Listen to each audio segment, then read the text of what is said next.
Boa noite, companheiros. Está começando mais um programa Tição, programa aqui que você já conhece, programa do Coletivo de Negros João Cândido, do Partido da Causa Operária. Hoje, quinta-feira, dia 14 de julho, nós vamos debater aqui, continuar, né, dar sequência aos debates que nós viemos realizando sobre a liberdade de expressão, os direitos democráticos e as questões fundamentais da luta do negro, inclusive, né, a questão importante que nós estamos debatendo, que é a questão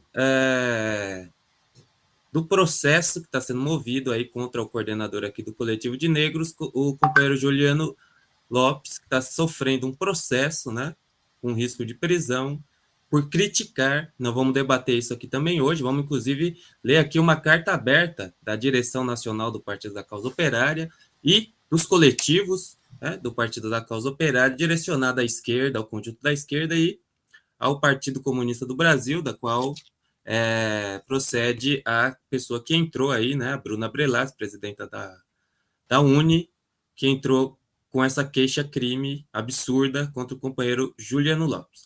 Bom, mas a gente vai debater essas e outras questões importantes, né? Como diz aqui o nosso título, debate político não se responde com a PM. E a gente vai explicar um pouquinho o sentido desse questionamento, porque é isso que está sendo feito, né? Você está sendo colocado aí a PM e a Justiça para interceptar, interromper o debate político. Bom, mas eu vou falar para vocês, todo mundo que está acompanhando aqui já o chat, já tem as pessoas aqui se manifestando no chat, para você compartilhar esse vídeo, para você chamar mais pessoas, manda aí nos grupos, manda em todos os lugares que vocês puderem, para ajudar a Causa Operária TV, agora o canal Reserva, né, a alcançar o mesmo, ter o mesmo alcance, né, mesma quantidade de visualização e de difusão que a gente tinha antes, e a gente precisa chegar rapidinho nessa marca, a gente que tinha um canal aí de mais de 100 mil pessoas, e a gente precisa, então, dessa ajuda de todos os companheiros. Então, você pode se inscrever aqui no canal, é muito importante a gente se inscrever aqui no canal Reserva, para a gente aumentar aí as nossas possibilidades, e mandar aí para todo mundo, chamar todo mundo também para se inscrever aqui no canal, que é muito importante. E também, a gente já anuncia aqui uma novidade do canal, que esse canal aqui você já pode mandar o seu superchat para contribuir aqui com a luta e com o nosso canal, o nosso trabalho de imprensa independente. Então, você pode já mandar o seu superchat, né, contribuindo aqui com o nosso canal, como fez aqui a companheira Stefânia Robustelli, que já mandou seu super sticker, e eu vou também saudar todos os companheiros que já estão aqui no chat, debatendo, né, a própria companheira Stefânia, o companheiro LC29, companheira Leila Cordeiro, o companheiro também sou eu e todo mundo que está acompanhando aqui. Bom, e a gente vai partir então daqui a pouquinho para a nossa pauta, uma série de discussões. A gente tem uma pauta hoje um pouco pesada do ponto de vista das notícias, mas é uma necessidade, né, de a gente informar e poder interpretar da maneira mais fiel possível as notícias.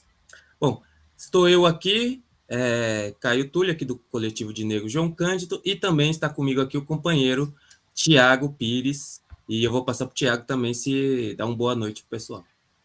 Boa noite aos companheiros que estão aqui ao vivo, né, nos assistindo, aí, acompanhando o programa, né, o companheiro Gabriel na produção, né, o companheiro Caio, né, uma conquista importante aí que o Caio deu para todos aí, né, o canal já está aceitando aí superchat, super sticker, né, uma importante conquista, né, por isso é importante curtir o vídeo, compartilhar, né, ajudar a gente a chegar aí no máximo de pessoas, né, para manter essa imprensa, né, revolucionária, independente, a serviço dos trabalhadores 24 horas, né?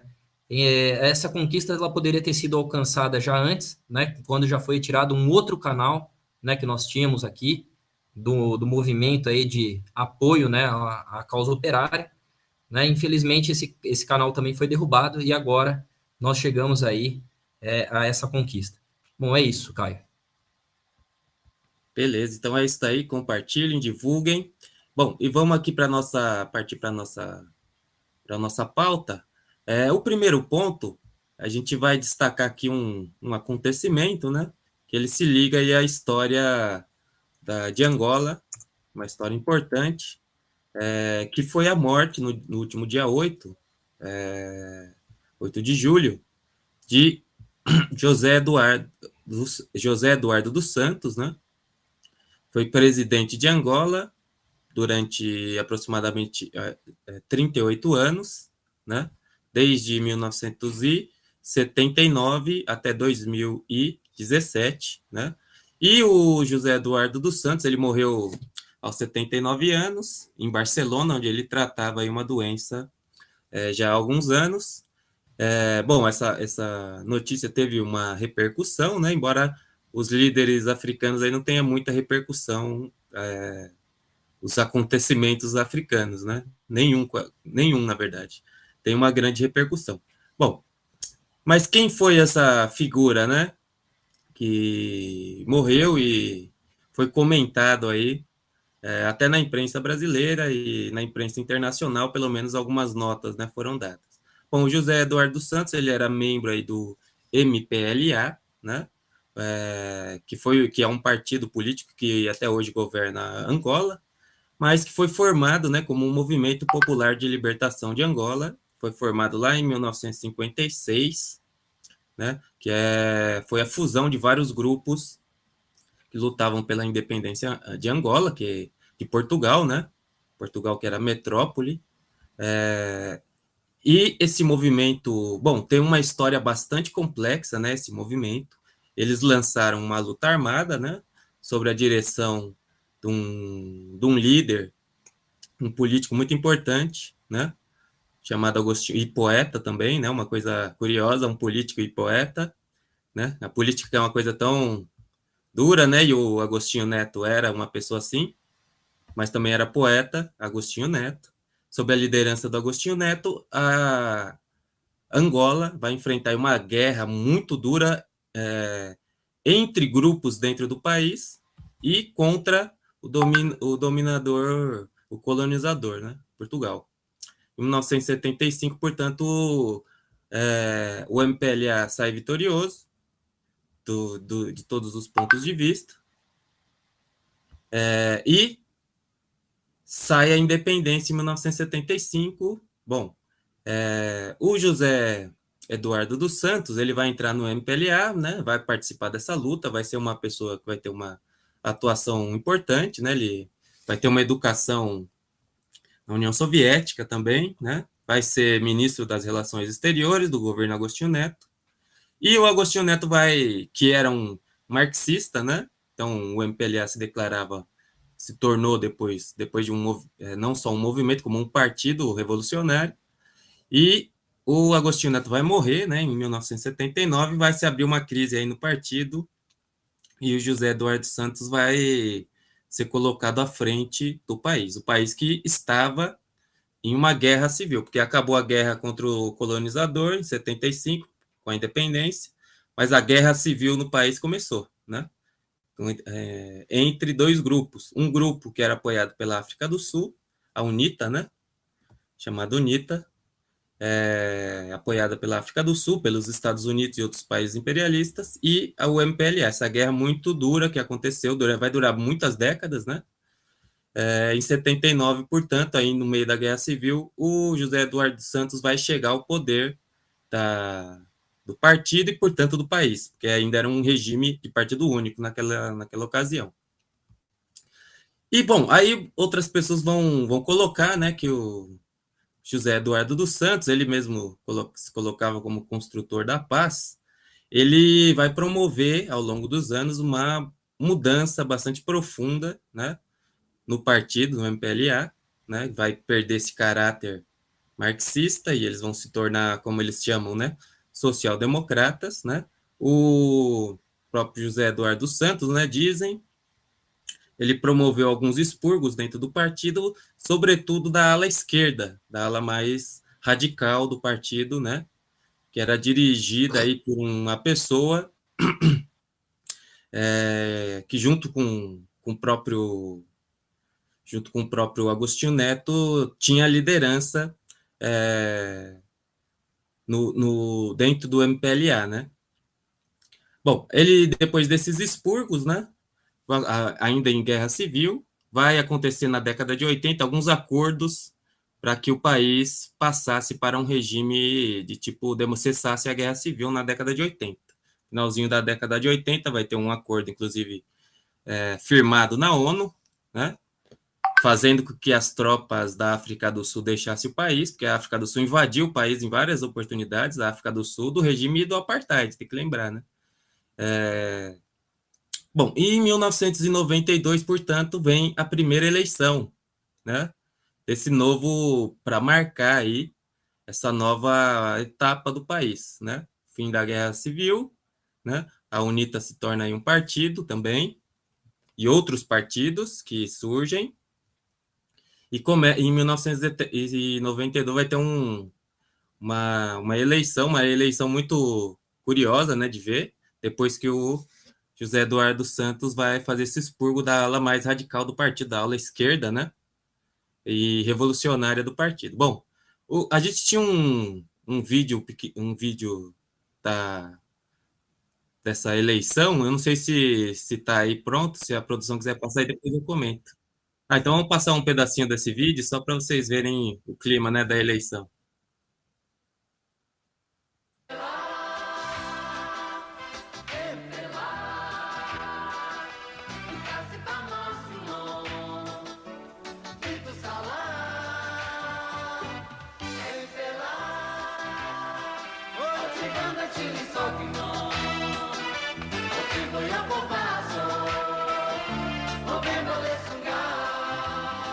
O apoio que o MPLA tem hoje significa que nós não cometemos erros essenciais. Significa que nós sempre trabalhamos para o povo e nós somos do povo. Nós somos filhos desta terra. Certeza de ver a terra nascer, de caminho ao Cunene, nós vamos vencer. Tão poderosa e um povo capaz, Angola da gente. É assim que se faz, é o que Angola quer. MPLA.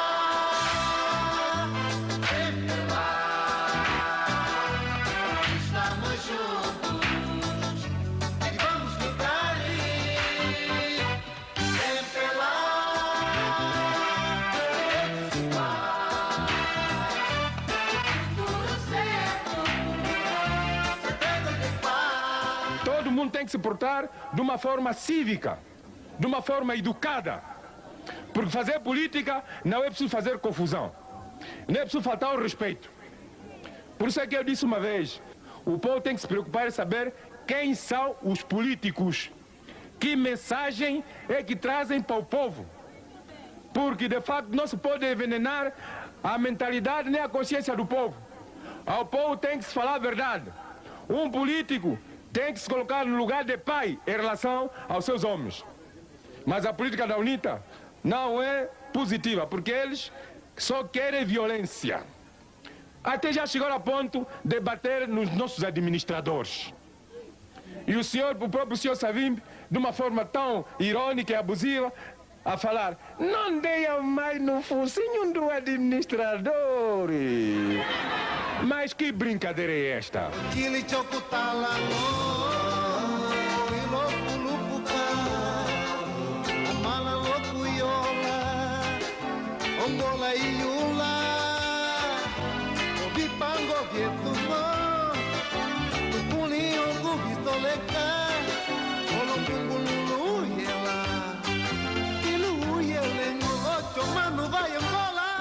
Vamos votar em setembro.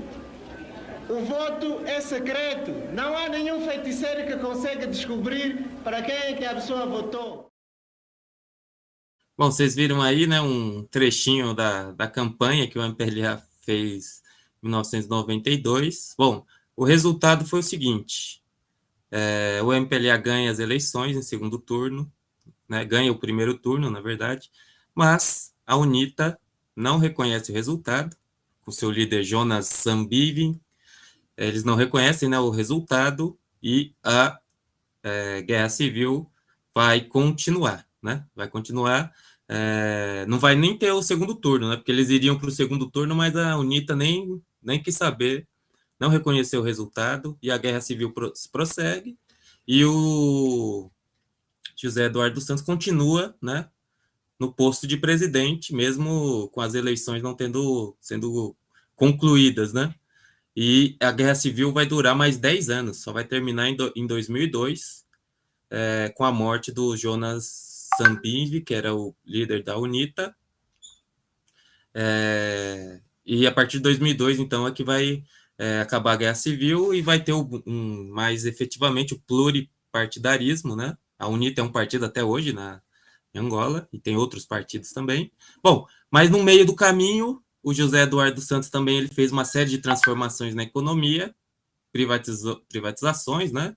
A Angola é o segundo maior produtor de petróleo da África, então é um país que tem mais desenvolvimento da África, um dos países da África subsaariana, eu acho que é o mais desenvolvido, né? Por causa do petróleo. Eles pegaram um aumento do petróleo também importante, que o preço estava alto e ganharam bastante nesse sentido. Promoveu essas reformas de tipo liberal, não tudo, né?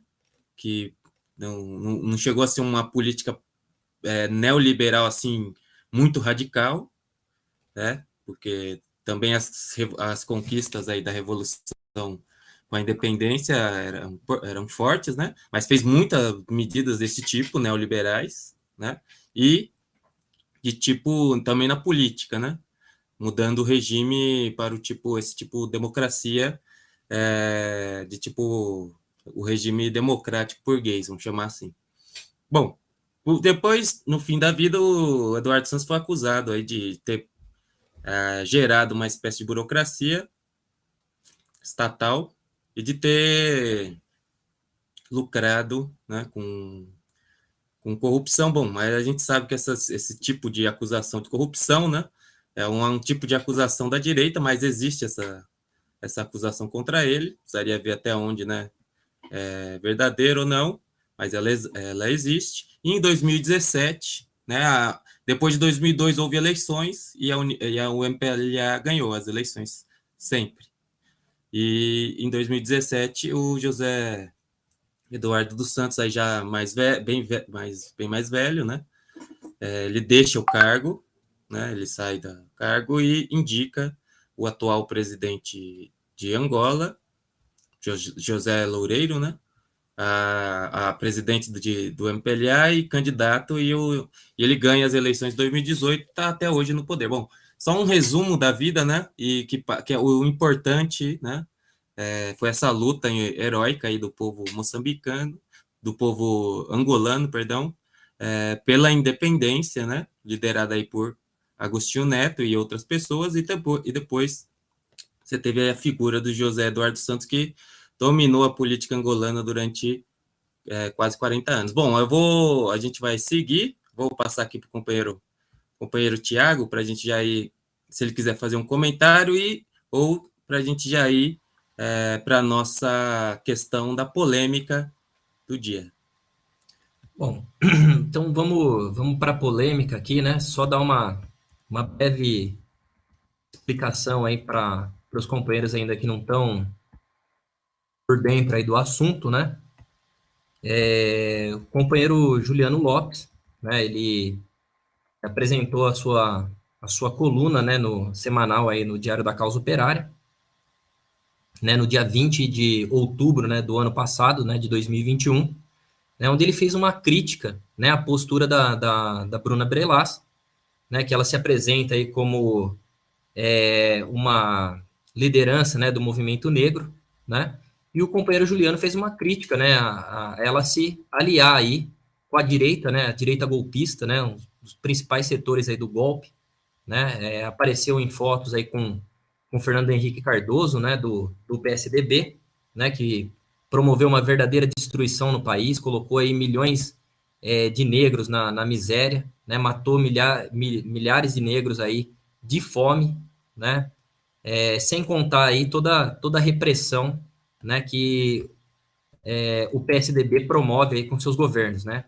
Então, o companheiro fez uma crítica, né, por conta dessa aliança, também fez uma crítica, né, por ela se juntar aí com o MBL, né, um movimento fascista aí que derrubou a presidenta Dilma, né, e que a partir desse movimento aí, né, o Brasil acabou caindo na situação atual, né, onde nós temos aí o Bolsonaro como presidente, né, desemprego, fome, né, toda essa destruição que está passando agora diante dos nossos olhos, né.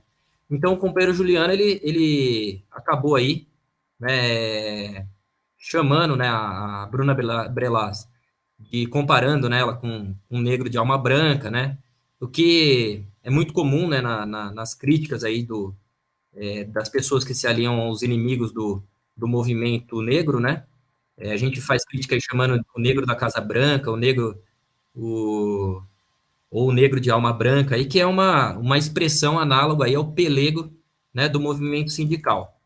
Então, ela apresentou uma queixa-crime, né, onde por injúria e difamação, né, com qualificação aí de racismo, né, contra, né, uma liderança, né, do coletivo João Cândido, né, o coordenador nacional do coletivo João Cândido, né, uma pessoa que dedica a sua vida, né, à libertação do povo negro, né, está sendo aí condenado, né, por um crime de opinião, né, o mesmo que acontece agora com o Partido da Causa Operária em relação, né, ao STF. Então, como parte da campanha que nós lançamos aí em defesa do companheiro Juliano Lopes, né, o Partido da Causa Operária lançou aí uma carta aberta à direção do Partido Comunista do Brasil, PCdoB, e as organizações de esquerda e movimentos sociais. Eu vou ler ela aqui para vocês, para depois o companheiro Caio comentar. A direção do Partido da Causa Operária, o PCO, e a coordenação do coletivo de negros, João Cândido, vem a público expor o fato de que a presidente da União Nacional dos Estudantes, Bruna Brelas, apresentou à Justiça uma queixa-crime contra o companheiro Juliano Lopes, dirigente nacional do PCO, membro da equipe jurídica do partido e coordenador do coletivo de negros João Cândido. A ação pede a prisão do companheiro por, abre aspas, difamação e injúria, bem como incitação ao discurso de ódio na internet, fecha aspas. A presidente da UNE tratou como caso de polícia uma crítica política feita pelo companheiro em um artigo publicado no diário Causa Operária. Caso condenado, o companheiro poderia ser preso por mais de 4 anos.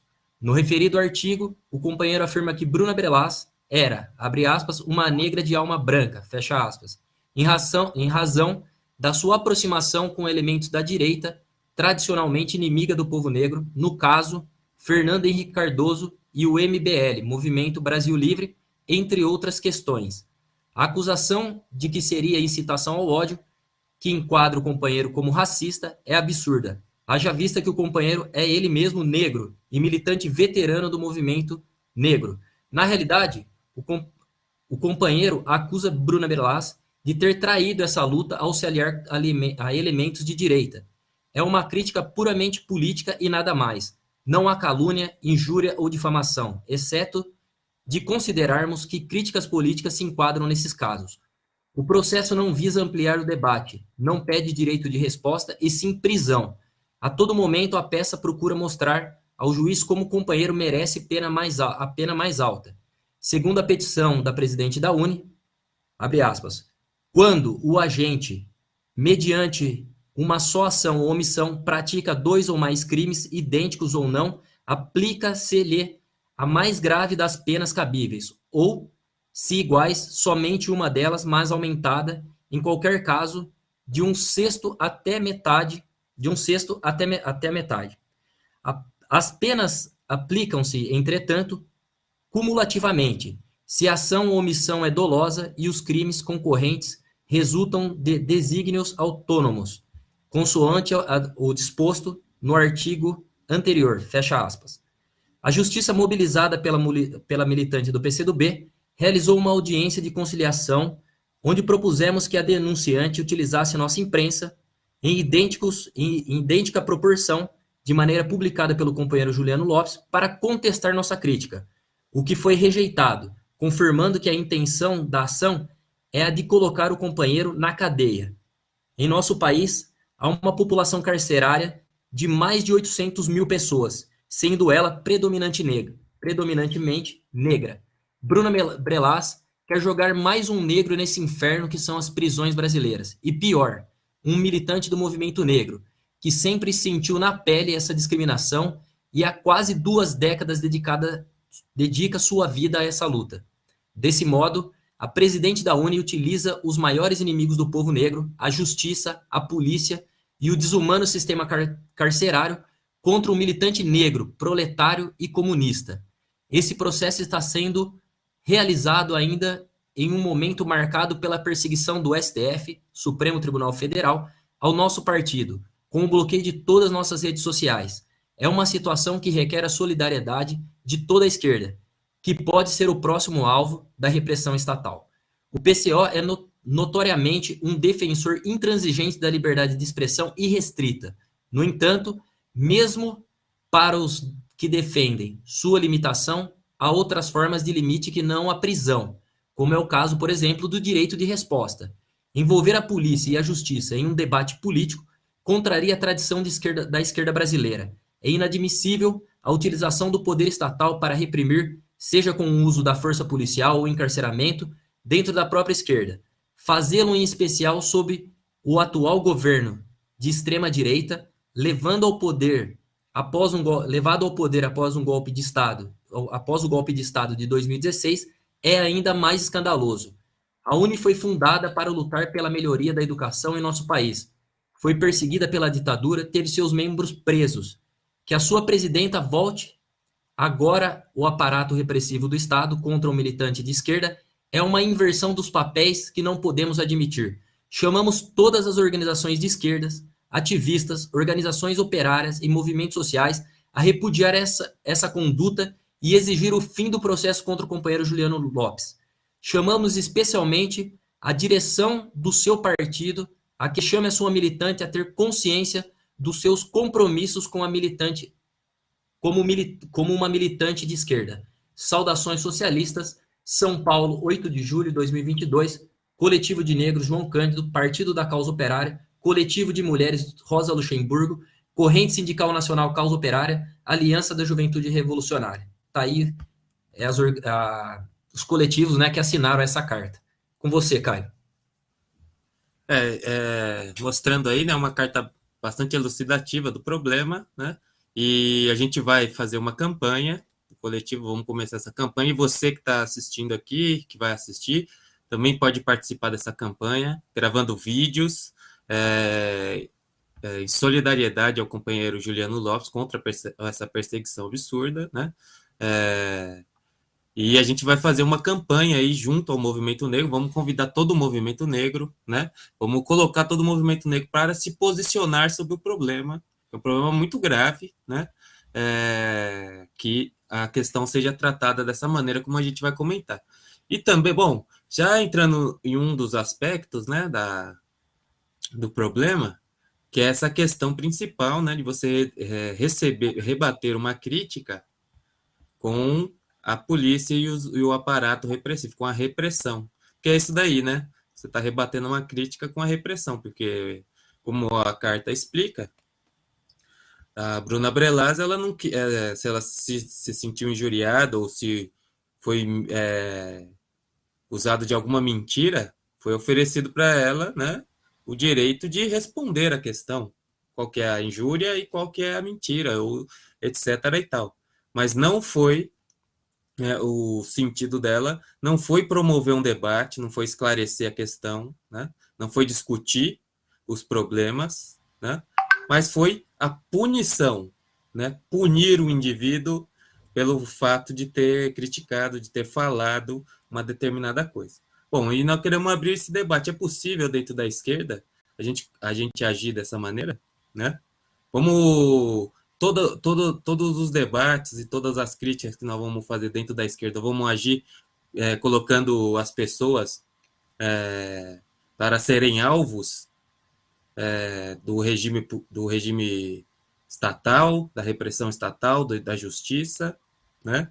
E ainda mais, que é mais grave, porque não é uma pessoa, é um negro, né?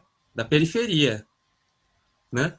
Se fosse uma pessoa da classe média branca, a denúncia ela teria vamos falar o que é verdade no Brasil, teria uma gravidade menor, bem menor, inclusive. Mas sendo um negro da periferia, a denúncia ela tem uma gravidade muito maior. E a possibilidade, né, para um negro da periferia ser preso é muito grande, todo mundo sabe disso, né? Inclusive nas estatísticas, não é que eu estou inventando aqui, se você for pegar as estatísticas das pessoas que são acusadas, que são presas, você vai perceber que o negro, ele ocupa aí a maioria dessas pessoas que são acusadas são presas. É a maioria entre os presos em geral, 70%, né? E a maioria dos presos provisórios também. Tá? Então a pessoa tem que acreditar que é porque os negros roubam mais e fazem mais coisa errada, ou é porque tem uma perseguição efetiva contra a população negra. Bom, todo mundo fala aí, até o regime político fala, né? Inclusive, a Globo fala do racismo estrutural, que no Brasil tem racismo em todo lugar, né? Então, bom, mas então a gente tem que levantar essa discussão. Não é assim, dentro da esquerda nós não podemos criar esse tipo de clima, né? Isso daí não é uma coisa nós temos que destacar, isso não é uma coisa de esquerda, isso é uma coisa da direita. Querer pôr a gente na cadeia é coisa de direita, né? É a direita que quer pôr as pessoas na cadeia, são os bolsonaristas que clamam por prender pessoas, por massacrar pessoas, né? Que eles chamam de bandidos. A gente vai dar várias notícias aqui sobre a justiça e a cadeia, né? E vocês vão ver que não é bonito, né? É uma coisa... E nós temos que destacar, inclusive o próprio... Para depois não me acusarem, né? O próprio STF já reconheceu em uma DF que o sistema judiciário, o sistema prisional brasileiro é inconstitucional, veja só. O próprio Supremo reconheceu. Por quê? Porque não garante nem minimamente os direitos fundamentais garantidos na Constituição brasileira para todo cidadão. Porque se você é preso, você não perde seus direitos fundamentais. Você perde parcialmente, né? Porque você está sempre a tutela do Estado, mas os outros direitos fundamentais você não perde. Direito à dignidade humana, por exemplo, ninguém pode perder. Nem estando preso, solto, ninguém pode perder, né? Então, tem que discutir esse problema. No Brasil, vejam só, companheiros, tem mais de 910 mil pessoas na cadeia nesse momento. Isso são dados do próprio Conselho Nacional de Justiça, CNJ. Nós estamos chegando a quase 1 milhão de pessoas na cadeia. 70% desse pessoal aí é negro. 70%.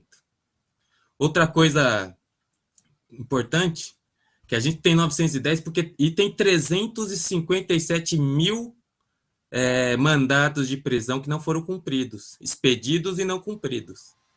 Se a gente for somar isso daí, nós vamos para mais de 1 milhão e 200 mil pessoas na cadeia, né? É uma coisa pavorosa, sem contar, como eu falei para vocês, e a gente vai ver aqui em outras notícias, que a cadeia, isso aí não é uma coisa normal, isso é um campo de tortura da população pobre. Então você querer mandar, isso daí é uma vingança, né? É uma coisa abominável, né? Uma mancha na história do país. Esses presídios aí tem que ser tudo destruído. Isso aí é um absurdo que exista uma monstruosidade dessa daí, né? E o movimento negro e o movimento de esquerda democrático sempre se caracterizou pela defesa dos direitos das pessoas, né? Da dignidade humana, não querer mandar gente para essa masmorra aí. O que você ganha mandando uma pessoa para masmorra, né? É uma coisa totalmente absurda, né? Tem que ser debatido em todo lugar, tem que ser discutida isso daqui. Dentro da esquerda não pode você levantar uma crítica e a pessoa querer te pôr na cadeia, né? Isso é uma coisa autoritária, né? Bárbara. E outra, por falar, porque a pessoa emitiu uma opinião. Não é que ela fez nada, ela só falou. expressou opinião. A única coisa cabível, porque você tem que ter na justiça não tem aquele negócio da proporcionalidade, né? Tudo tem que ser proporcional. Se você roubou um pão, você não pode ser condenado a 300 anos de cadeia, porque roubou um pão. A proporcionalidade desse daí é o quê? A pessoa falou, você responde. É a única proporcionalidade que pode ter. Agora a pessoa falou e pega 4 anos de cadeia, é totalmente, e ainda mais numa masmorra para ser torturado. É absurdo, né? Então a gente está vendo aqui o tamanho do absurdo, que é isso, essa posição. E o coletivo, nós vamos lançar uma campanha aí de vídeos também, vamos chamar todo mundo do movimento negro para participar, para se colocar, né, nesse problema. E o movimento negro ele tem que fazer uma campanha para destruir as prisões. Isso aí é, em primeiro lugar, contra a população negra, essas prisões aí. Essas prisões que o próprio STF já reconheceu que é inconstitucional. Não pode fazer isso. O Estado não tem esse direito. Bom, só colocar essas observações aí primeiro, e vou passar para o Tiago também, se ele quiser já emendar outras considerações.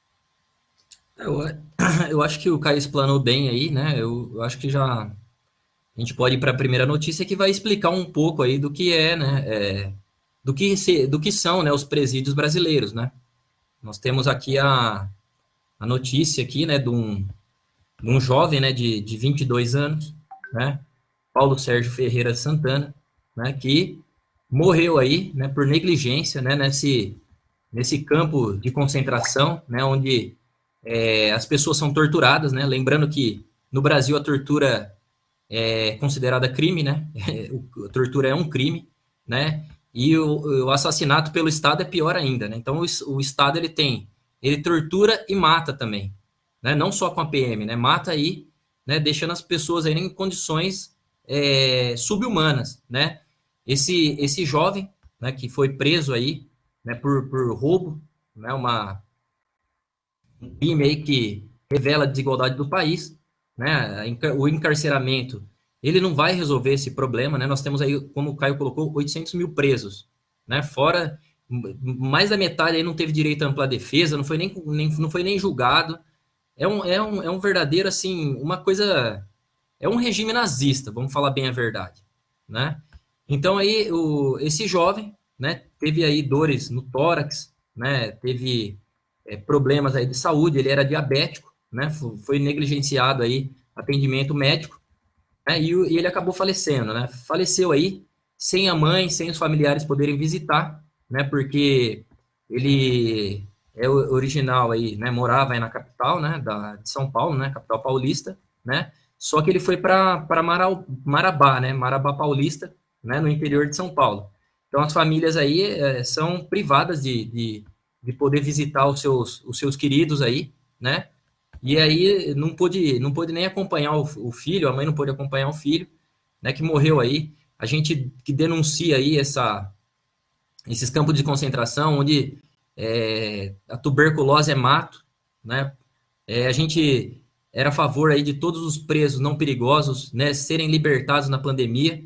Muita gente morreu aí na pandemia, né? Pegaram Covid, ficaram com sequelas, né? Então, essa é a realidade do presídio brasileiro, onde se come mal, onde se pega doença, onde se morre, onde se vive aí em celas superlotadas, né? Como verdadeiros animais, né? Onde o cidadão é obrigado a comer no mesmo espaço onde o outro caga, né? É um terror, né? Nós não podemos, é por isso que nós temos aí como uma das pautas principais, né, a defesa aí do fim dos presídios, né, dessas masmorras aí, desses campos de concentração nazistas. É preciso acabar com isso aí, né? Esses casos de roubo e tudo mais não se resolve com tortura, não se resolve com morte, não se resolve encarcerando a população pobre e preta, né, que a população pobre é preta, né, se resolve, né, dando dignidade, né, para a população, né, como o Caio bem colocou aqui, a nossa luta é por direito, né, não é uma luta para encarcerar, porque encarcerar, né, torturar, não resolve os problemas sociais. O que vai resolver os problemas sociais é dar direitos, né, dar condições de vida para a população. Com você, Caio. Exatamente. Bom, Eu vou só destacar uma outra notícia. A gente tem algumas notícias bem trágicas, né? Como essa notícia aí, um jovem de 22 anos, por negligência médica, morreu dentro da prisão, quer dizer, sob a responsabilidade do Estado, por negligência do Estado, né, no caso, que não possibilitou ele o atendimento médico. Um jovem de 22 anos, né? Quer dizer, o Estado condenou o indivíduo à morte, porque se você é retirado do convívio social, porque você cometeu um crime, mas você é jogado num lugar e você, por negligência, morre lá, você foi condenado à morte, né? Lógico. Bom, eu só vou destacar outro tema. Eu vou até colocar duas matérias aqui, juntar dois casos, porque são parecidos, né? Em um dos casos, você teve aqui um mecânico, né, chamado Fábio. Ele foi preso. Ele é egresso do sistema carcerário, estava trabalhando, ao que se diz, né? A própria família falou que ele estava procurando se recuperar aí da sua condição anterior. E ele chegou em um determinado dia em casa, a polícia bateu na casa dele, né? Ele, segundo a esposa, foi espancado, levado, né, preso, porque acusado de ter roubado um banco, né? Bom, aí o que aconteceu? Foi expedido para ele um mandado de prisão, né, pelo juiz. A promotoria pediu a prisão dele. Isso porque foi feito um reconhecimento totalmente fora do padrão, né? Que foi feito um reconhecimento por foto. A pessoa, né, que teria cometido esse crime, que aparece nas fotos, né, que roubou um banco, foram 4 pessoas que adentraram dentro de um banco, roubaram cerca de 27 mil reais do caixa, né? E tem e 2 armas das pessoas que estavam fazendo a segurança. Bom, aí uma dessas pessoas tem a foto dela, né, do sistema de vigilância, e a pessoa reconheceu, entre aspas, porque veja, o bandido estava, o bandido que estava assaltando, ele estava de máscara, né? Aí a polícia foi fazer a averiguação, encontrou a foto desse Fábio, né? Que seria relativamente parecido com um cidadão que foi filmado, e já foi prender o cara, né? Aí foi para audiência. Bom, mas aí a defesa dele, defesa pública, né, mostrou que há muitas diferenças entre a foto e o próprio Fábio. E uma das diferenças mais importantes é que o bandido, a pessoa que roubou lá que assaltou o banco, ele tinha uma tatuagem na mão. E o Fábio não tem tatuagem na mão. Então é um problema bem grave para resolver, né? Porque como é que ele fez desaparecer a tatuagem? E também outros traços físicos, né? Que pela foto e pela foto você percebe, né? Como traços no cabelo, né? Nas orelhas também a defesa colocou. Quer dizer, mostrando que é outra pessoa. Né? O procedimento foi irregular de reconhecimento. O reconhecimento não pode ser feito assim, né? Porque o que eles fizeram? Eles levaram só esse Fábio, sozinho, e pegaram algumas pessoas, testemunhas do crime, e pediram para reconhecer. E as pessoas foram lá e reconheceram. Mas o processo de reconhecimento não é assim, não pode ser assim. Não pode ser uma pessoa sozinha e falar, é esse daqui? Né? E, inclusive, a gente sabe como que é, né? Pressionando você a reconhecer. Né? Como que é feito o processo normal? Você tem que colocar várias pessoas com o mesmo perfil físico, parecido, pelo menos, parecido, né? E a pessoa reconhece, para ver se é mesmo. Mais de uma pessoa, etc e tal. E mesmo assim, isso daí não é uma prova cabal, porque a pessoa pode se enganar, uma vez que a pessoa estava de máscara, inclusive. Bom, e ele está preso há 4 meses.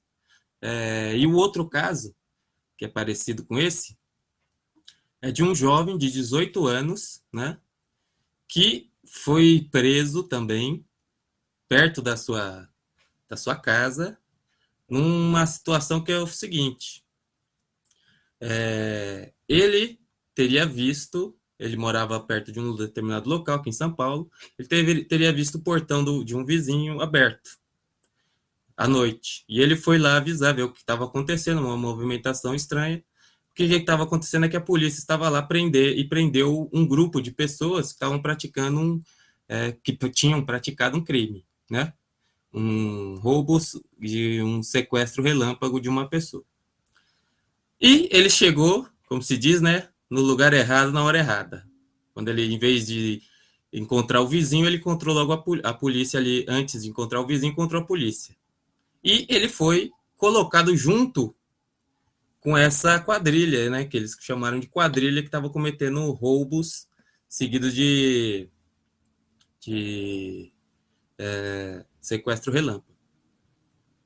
E a vítima, né, ela acabou dizendo que ela reconheceu as outras pessoas, mas disse que só reconheceu o garoto de 18 anos pela voz,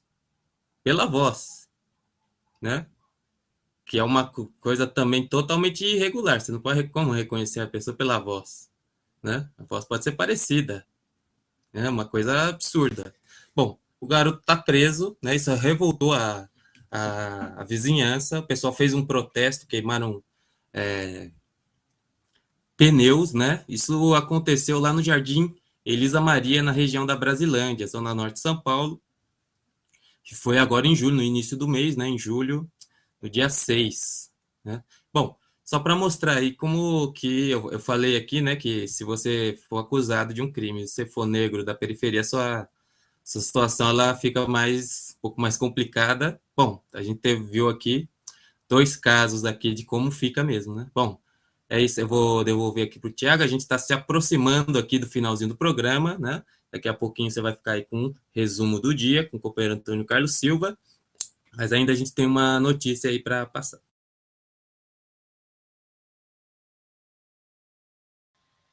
Bom, eu dei uma bagunçada aqui na pauta, né? Vou trazer uma notícia aqui importante, né?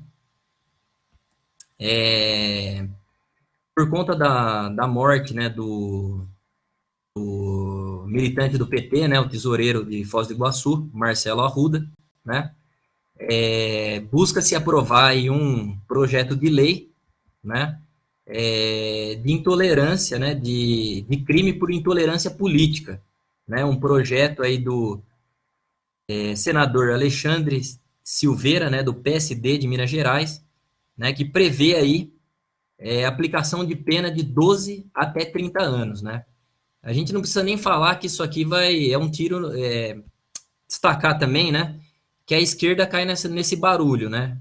Por exemplo, o senador Humberto Costa, do PT, né, também tem um projeto aí, né, também tem esse projeto, né, o que é um tiro no pé da esquerda, porque finalmente, né, isso aí vai recair sobre nós, né? Nós defendemos aí que a extrema-direita, né, ela seja enfrentada nas ruas, né? A gente não pode, de maneira alguma, né, deixar as ruas aí como aconteceu em 2013, né, aquela onda de violência contra as pessoas que saíam de vermelho na rua e tudo mais, né? Nós tivemos aí a morte também do mestre Moa, do Catendê, né? Tivemos aí o incidente onde um ônibus do Lula, né, quando o Lula estava realizando as caravanas pelo Brasil, né, que foi alvejado por tiro de revólver aí, né? Então nós desde sempre defendemos aí a formação de comitês de autodefesa, né, para enfrentar a direita, para esmagar a direita, e por isso nós defendemos o armamento da população, né, que a população possa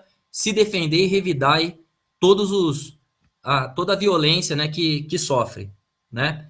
Isso daí, né, demonstra que a esquerda ela está né, esse projeto que não só a direita defende, né? É importante destacar, como o Caio colocou, quem defende repressão é a direita. Mas aí a esquerda entrar nesse barulho, como o senador Humberto Costa, demonstra aí a decadência, né, da esquerda, que historicamente luta por direitos, né? Não luta por mais repressão, né? Ainda mais um projeto de lei que é bastante abstrato, né? Quem é que vai interpretar?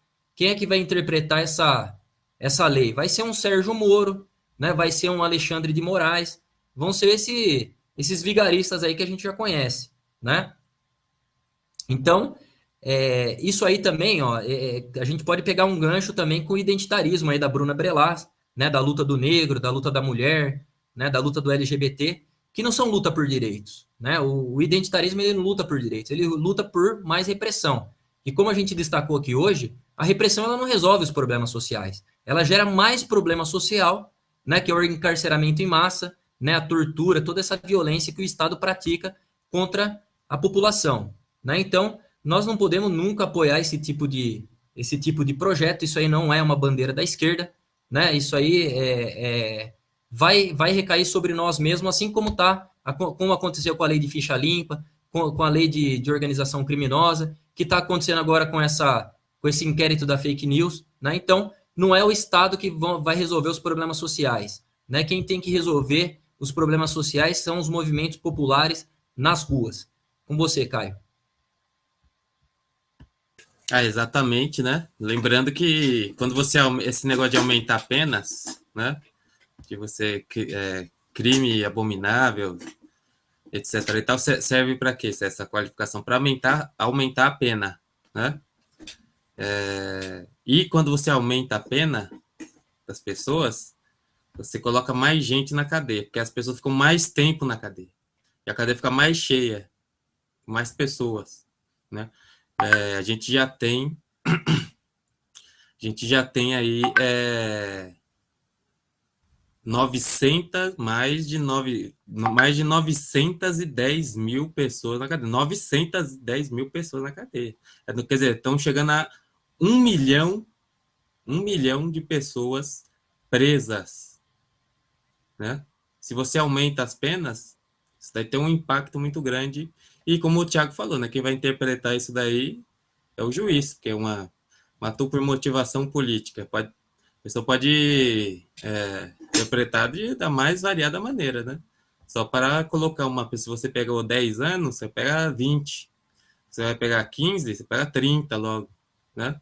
E você deixa mais pessoas na cadeia. Bom, a gente está se aproximando aqui do fim do programa, mas ainda a gente vai falar, né, do caso que aconteceu.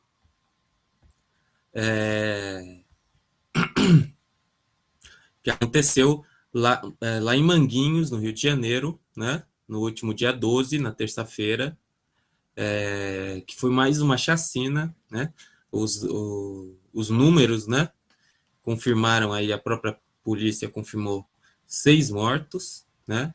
Cenas aí de barbárie, como a gente já viu em outras chacinas, né? Foram promovidas pela Polícia Civil do Rio de Janeiro, lá em Manguinhos, né, no dia 12, né? Esses 6 corpos foi o CORE, né, da Polícia Civil do Rio de Janeiro, que teria entrado aí no local para ajudar um grupo antibomba que teria sido atacado por criminosos. Bom, isso daí foi uma cena, como a gente já viu, de selvageria total, PM, como é costume, né? A gente vê que essa chacina, como as chacinas no Brasil, assim, elas ficaram tão banalizadas. Essa chacina aqui, como teve um número menor de mortos, né? Não teve tanta... ninguém falou tanto dela, né? Embora seja uma coisa bárbara, mostrando que o país vive assim principalmente as comunidades negras, né? Que são as favelas, que é a comunidade negra, né? A favela. Elas vivem num estado de sítio total. A gente teve lá no Jacarezinho, eu, o companheiro Tiago, o companheiro Juliano, outras pessoas, a gente viu como é que vive aquela população, sob a mira de um fuzil constantemente, uma situação de ocupação plena, né? E aí está aí também mais uma chacina, né? Promovida pela Polícia Civil, né? Tem gente que fala que tem que desmilitarizar a polícia, né? Como solução. Não tem solução nenhuma nisso daí. Tem que mudar totalmente, né? Uma mudança completa. Essa polícia que existe essas polícias, e a GCM, nós temos que fazer aqui um programa, inclusive, especial sobre a GCM, né? Uma tropa aí se tornou mais uma polícia. Só destacar isso, né? Nós temos que destacar esse problema importante. A gente sempre defendeu aqui o fim da PM, né? Como a gente defende o fim do STF, o fim do Senado, quer dizer, a reformulação completa desse sistema, né? Isso aí tem que ser uma coisa democrática, né? Não pode ser essa força absurda, reacionária que existe no país, totalmente reacionária, e que é impulsionado, né, pela direita e pela extrema-direita, que impulsionam a violência do Estado, né? A gente está chegando aqui no finalzinho, mas eu queria, antes de passar para o Thiago, queria agradecer aqui 2 super stickers que os companheiros mandaram. Agradecer aqui o companheiro LC29, que mandou aqui um super sticker para a gente.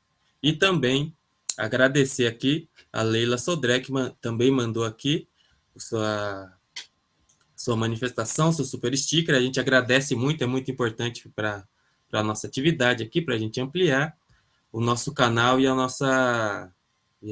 nossa rede de comunicação. Bom, a gente está terminando aqui o programa e daqui a pouquinho, você já sabe, vai aparecer aqui o companheiro Antônio Carlos Silva com um resumo do dia, aí, com as principais notícias do dia. Só antes de passar para o Thiago aqui, só vou falar da revista João Cândido, né? Nós estamos impulsionando aqui a venda de revistas, inclusive para a gente poder fazer uma grande campanha em defesa aqui, o companheiro Juliano Lopes, né? Então, a gente, inclusive, está vendendo aí 3 revistas por R$50. Você pode adquirir com a gente, com qualquer militante aqui, ou você pode também ir lá no Facebook do Coletivo de Negros João Cândido, e você vai achar lá, e você pode mandar uma mensagem para a gente, deixar para a gente mandar aí as últimas 3 revistas do coletivo, né? É muito importante para a gente, né? R$50 você adquire aí as 3 últimas edições do Coletivo de Negros João Cândido. E você pode mandar um Pix para joaocândido.pco@gmail.com, joaocândido.pco@gmail.com, e você pode adquirir sua revista. Você pode mandar lá nesse e-mail mesmo. Você pode mandar seu endereço para a gente enviar para você pelo correio. E a segunda coisa, falar da reunião do Coletivo de Negros João Cândido, todos os sábados, às 14 horas, você pode participar, é uma reunião aberta, e via internet também. Então, você, em qualquer lugar do país, você pode participar com a gente, discutir as questões, né? Discutir todos os problemas que a gente fala aqui no Tição e muitos outros que a gente discute lá no coletivo. E também você pode se informar lá no Facebook do Coletivo de Negros João Cândido. Bom, dado esses recados aqui, eu vou passar para o Thiago, se ele quiser fazer mais considerações. Não, é isso aí, Caio. Só destacar aí, né, que o judiciário, né, ele é conivente aí, né, com a volta, né, do Esquadrão da Morte, né, da Polícia Civil aí, né, por isso que a gente pede o fim não só da Polícia Militar, né, mas de todas as polícias, da Polícia Federal, né, da Polícia Civil, da Polícia Militar, né, da GCM, né, e também aí das forças privadas aí, né, que a burguesia se utiliza também para praticar violência e para tortura, né, violência, e também assassinar aí, como a gente viu em diversas lojas aí, né, por todo o país, né, no Extra, no Pão de Açúcar, entre outros supermercados aí que ficaram mais em evidência. Então, reforçar aí para o pessoal curtir, compartilhar, né, adquira a revista aí do Coletivo João Cândido para a gente ajudar a realizar a campanha do companheiro Juliano, né, João Cândido, PCO, João Cândido, PCO, perdi aqui, Caio. Bom. João Cândido, PCO, @gmail.com. É isso aí, companheiro. João Cândido, PCO, @gmail.com. João Cândido, PCO, @gmail.com. Vamos adquirir a revista aí. Deixo o meu boa noite aqui a todos que nos acompanharam, e os que vão nos acompanhar. Um abraço, Caio, um abraço, Gabriel. É isso daí, a gente vai terminando por aqui. Daqui a pouquinho você acompanha o resumo do dia. E na próxima quinta-feira a gente tem mais um encontro aqui com o programa Tição. Até lá.